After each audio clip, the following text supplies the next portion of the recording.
বলেন। সৈয়দপুরে হৃদয় সৈয়দপুর সামাজিক সংগঠনের উদ্যোগে মাদক বিরোধী মোটরসাইকেল র্যালি অনুষ্ঠিত হচ্ছে।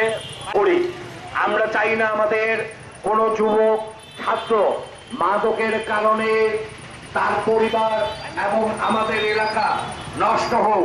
আমরা সৈয়দপুরের সমস্ত জনগণকে আমরা অনুরোধ করব, সবাই মিলে আমরা মাদকের বিরুদ্ধে এক হব এবং সৈয়দপুরকে মাদক মুক্ত করার জন্য একসাথে কাজ করব।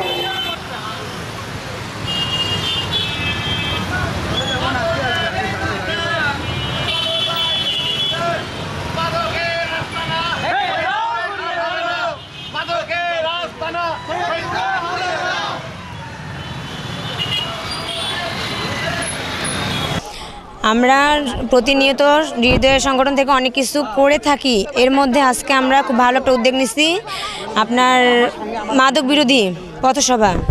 আমরা এটার উদ্যোগ নিচ্ছি এ কারণে যে এখন অহরহ চুরি চিনতে অনেক কিছু হয়ে গেছে, আর এগুলোর পিছনে কিন্তু মাদক বিরোধী অল টাইম অ্যাড থাকে, যার কারণে এত কিছু সম্ভব। আমরা চাই বাবা মা গার্জিয়ানরা সচেতন হবে এর বিষয়ে, যে ছেলেমেয়েরা আছে এরা সচেতন থাকবে কেন, যে যাতে এই পথ থেকে দূরে থাকতে পারে, এগুলো যেন বেশি কাছে না আসতে পারে, যাতে আমাদের দেশটা শান্তিপূর্ণ থাকে। কিন্তু আমাদের দেশটা শান্তিপূর্ণ কি তার থেকে খারাপের দিকেই যাচ্ছে, যার কারণে আমরা এই পথসভা র্যালিটা বের করতেছি, যাতে কিছু হলেও বাবা মারা সচেতন থাকে, গার্জিয়ানরা সচেতন থাকতে পারে। প্রজন্ম শুধু র্যালি করলেই হবে না, মানুষকে সচেতন করতে হবে। সচেতন করতে হলে সর্বপ্রথমে নিজেকে সচেতন হতে হবে, নিজেকে খোঁজ নিতে হবে আমার পরিবারে কে মাদক গ্রহণ করছে। সর্বপ্রথম নিজের পরিবার থেকে উদ্যোগটা নিতে হবে।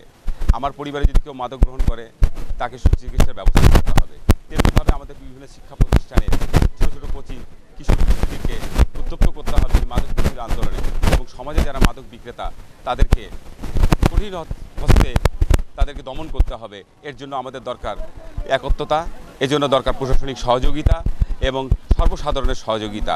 তাই আসুন আমরা মাদককে না বলি, সুন্দর একটি ভবিষ্যৎ গড়ি, সুন্দর প্রজন্মকে মাদকের হাত থেকে রক্ষা করি। ধন্যবাদ সকলের পক্ষ থেকে। আমি বলছি যে যারা আজকে সৈয়দপুরের যে মাদকের যে আগ্রাসনটা যেটাতে ভাইরাস আকারে ছড়িয়ে পড়েছে, এটাকে আমরা নিরসন করার জন্য আমরা প্রথম একটা উদ্যোগ নিয়েছি। যারা মাদক বিক্রেতা তাদেরকে আমরা পুনর্বাসন করতে চাই। আমাদের সাংগঠনিকভাবে আমরা করবো এবং আমরা ব্যক্তিগতভাবে আমরা করব। যদি কেউ আজকে থেকে কেউ যদি মাদকের ব্যবসা থেকে নিজেকে মুক্ত করে যদি স্বাভাবিক জীবনে আসতে চায়, তাহলে অবশ্যই আমরা তাদেরকে ব্যবসা করার আমরা যেন অর্থ সহযোগিতা করবো, দোকান খুলে যেটা আমরা করে আসছি বরাবরে এখনও করব, আগামীতে আরও বেশি করে করব। আর আমি শিক্ষার্থীদেরকে অনুরোধ করছি, যারা আমাদের সন্তান, যারা আমাদের ভাই, যারা আমাদের বোন, যারা আমাদের চাচা মামা, যারা এই যে মাদকের সাথে সম্পৃক্ত আছেন, তাদেরকে অনুরোধ করছি আপনারা এই মাদক থেকে ফিরে এসে আমাদের মুক্ত জীবনে নিজেকে আত্মনিয়োগ করুন, ব্যবসা করুন। যারা শিক্ষার্থী, যারা শিক্ষা লেখাপড়া করুন, যারা অন্যান্য বা বিভিন্ন কর্মে বিভিন্ন প্রতিষ্ঠানে জড়িত, তারা প্রতিষ্ঠানে ফিরে যান। মাদক বিরোধী র্যালিতে সবাইকে শুভেচ্ছা জানাচ্ছি। মাদক বিরোধী র্যালি কেন হচ্ছে এর অবশ্যই কারণ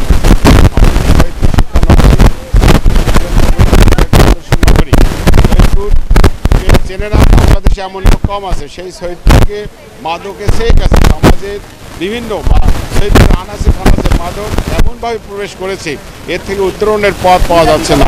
যদি সামাজিকভাবে আন্দোলন করে তোলা না যায়, ছাত্রছাত্রী, অভিভাবক এবং জনগণ থেকে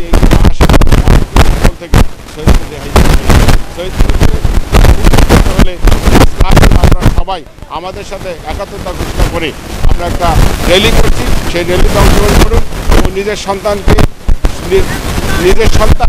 কোথায় যাচ্ছে, কার সাথে মিশছে সেদিকে খেয়াল রাখুন। আপনার সন্তান আগামী দিনের ভবিষ্যৎ, আপনার সন্তান সুস্থভাবে বেড়ে উঠুক, মাদক মুক্ত হয়েছে। বিসমিল্লাহির রহিম।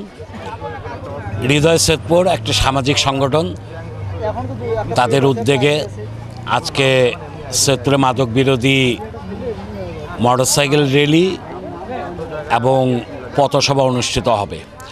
আমরা চাই সৈয়দপুর মাদক মুক্ত হোক, সৈয়দপুরের যুব সমাজ মাদকের ছবলের হাত থেকে মুক্ত হোক, এবং সেই সাথে যারা মাদকের ব্যবসা করে তাদেরকেও হুঁশিয়ারি উচ্চারণ করতে চাই যে মাদকের ব্যবসা ছেড়ে সামাজিকতায় আপনারা ফিরে আসুন। সৈয়দপুরের যুব সমাজকে ধ্বংসের দ্বারপ্রান্তে আপনারা দয়া করে নিয়ে যাবেন না। আমরা চাই মাদক সেবী এবং সেই সাথে মাদক বিক্রেতাদের বিরুদ্ধে সামাজিক আন্দোলন গড়ে উঠুক। যেখানেই মাদক বিক্রেতা থাকবে তাদের বিরুদ্ধে এলাকার সবাই সামাজিকভাবে তাদেরকে বয়কট করুক এবং আইনের মাধ্যমে তাদেরকে আইনের আওতায় নিয়ে আসুক, এই আহ্বান রেখে আজকের এই মাদক বিরোধী মোটরসাইকেল র্যালির শুভকামনা করছি এবং সবাইকে আস্তে আস্তে এই মাদক বিরোধী ক্যাম্পিংয়ে অংশগ্রহণ করার জন্য আহ্বান জানাচ্ছি। সকল পাপের বা অপকর্মের জনকে হচ্ছে এই মাদক। আসলে এটা ক্যান্সারের মতো একটা বিষয়, এটা খুব সহজে নির্মূল করা যায় না, এটা একটা কঠিন একটা বিষয়। পৃথিবীর কোনো জায়গা থেকে কখনো শতভাগ মাদক নির্মূল হয় না। তো বিষয়টা হচ্ছে যেটা আমরা সামাজিক সচেতনতা বা রাষ্ট্রের বিভিন্ন কার্যক্রমের মাধ্যমে এটাকে যতটুকু কমায় নিয়ে আসতে পারি, এটাই হচ্ছে আমাদের সফলতা। তো সবথেকে বড় জিনিসটা হচ্ছে মাদক প্রতিরোধের যে বিষয়টা হচ্ছে যে আমাদের সামাজিক সচেতনতা বৃদ্ধি করতে হবে। মাদকের যে ক্ষতিকর দিকগুলো আছে এইসব বিষয় নিয়ে কাজ করতে হবে। আর সবচেয়ে যেটা গুরুত্বপূর্ণ বিষয় হচ্ছে যে যারা অলরেডি মাদকের সাথে জড়ায় গেছে তাদের থেকে যারা এখনও মাদকের সাথে জড়ায়নি তাদের সামনে এই বিষয়গুলো বেশি করে তুলে ধরতে হবে, যে মাদকের সাইড এফেক্টগুলো, মাদক গ্রহণের ফলে কি হয়, মাদকের বিভিন্ন অপকারী দিক এসব তুলে ধরতে হবে। তাহলে যদি কিছু একটা হয় মাদক নিয়ে, তাহলে সম্ভব হয়তো মাদক নির্মূল করা। আরেকটা বিষয় হচ্ছে যে মাদক কেন খায়, কেন বেচে, এই প্রশ্নটার উত্তর কিন্তু আমরা কখনো কেউ খুঁজি না, যে একজন মানুষ কেন মাদক বেচে বা একজন মানুষ কেন মাদক খায়। এই দুটো প্রশ্নের আসলে উত্তর খোঁজা উচিত এবং সেই উত্তর খুঁজে যদি আমরা সে ট্রিটমেন্ট করতে পারি, আমার মনে হয় যে এটা একটা সুরাহা পাবো আমরা। ধন্যবাদ। আমাদের সমাজে বিভিন্ন রকম উন্নয়নমূলক কাজ করে আসতেছেন, সমাজের বিভিন্ন হতদরিদ্র মানুষদের সহযোগিতা করে আসতেছেন এবং মানুষকে ঘর তৈরি করে দিচ্ছেন। বিভিন্ন বিবাহ যারা মেয়ে বিয়ে দিতে পারতেছেন না তাদের বিয়ে দিয়ে দিচ্ছেন। তো যাই হোক, হৃদয়ে সৈয়দপুর সর্বমূলে যত ভালো কাজ হয় তার একটা অংশ। তা আমরা যারা আছি আমরা সবাই ইনশাল্লাহ আমরা হৃদয়ে সৈয়দপুরের সাথে আছি। আমরা হৃদয়ে সৈয়দপুরকে সবসময় সহযোগিতা করব। সাধারণ মানুষের যারা হতদরিদ্র মানুষ আছে, যারা অবহেলিত মানুষ আছে, তাদেরকে ভালো কিছু তাদের করতে পারে আমরা ইনশাল্লাহ তাদেরকে সহযোগিতা করব, তারা পাশে থাকবে। ধন্যবাদ হৃদয়ে সৈয়দপুরকে।